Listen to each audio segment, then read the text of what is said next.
পড়ালেখার ইচ্ছা ছিল, খেলাধুলারও ইচ্ছা ছিল। তারা যে চিৎকার করে আমি শুনি, কিন্তু আমি যেতে পারি না। দুরন্ত শৈশব মানেই খেলাধুলা, স্কুলে যাওয়া আর নতুন কিছু শেখার আনন্দ। কিন্তু মৌলভীবাজারের শ্রীমঙ্গলের এক চা শ্রমিক পরিবারের দুই বোনের জীবনে এসব যেন শুধুই স্বপ্ন। 18 বছরের সিমি আক্তার ও 6 বছরের সোহানা আক্তার জন্ম থেকেই পৃথিবীর আলো দেখেননি তারা। দৃষ্টিহীন এই দুই বোনের কাছে পৃথিবী মানেই অন্ধকার আর অনুভূতির এক ভিন্ন জগৎ। আর্থিক সংকটে প্রয়োজনীয় চিকিৎসাও করাতে পারছে না পরিবার। সমবয়সীরা যখন মাঠে খেলাধুলা করে, স্কুলে যায়, বই পড়ে, তখন তারা শুধু সেই আনন্দের শব্দ শোনে। অন্যদের মতো স্কুলে যাওয়া কিংবা খেলাধুলা করার সুযোগ নেই তাদের। তবুও তাদের স্বপ্ন আছে অন্য শিশুদের মতো স্বাভাবিকভাবে বেড়ে ওঠার। আমার পড়ালেখার ইচ্ছা ছিল, খেলাধুলারও ইচ্ছা ছিল। তারা যে চিৎকার করে আমি শুনি, কিন্তু আমি যেতে পারি না।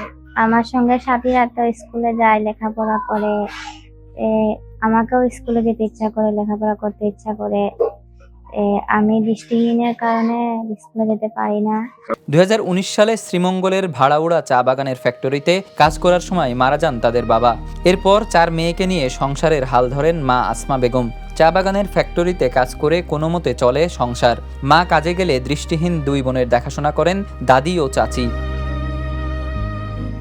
এক ঘর থেকে অন্য ঘরে যেতেও তাদের নির্ভর করতে হয় অন্যের সাহায্যের উপর। পরিবারের সদস্য ও প্রতিবেশীদের দাবি, অন্য শিশুদের মতো স্বাভাবিক জীবন থেকে বঞ্চিত এই দুই বোনের প্রয়োজন চিকিৎসা।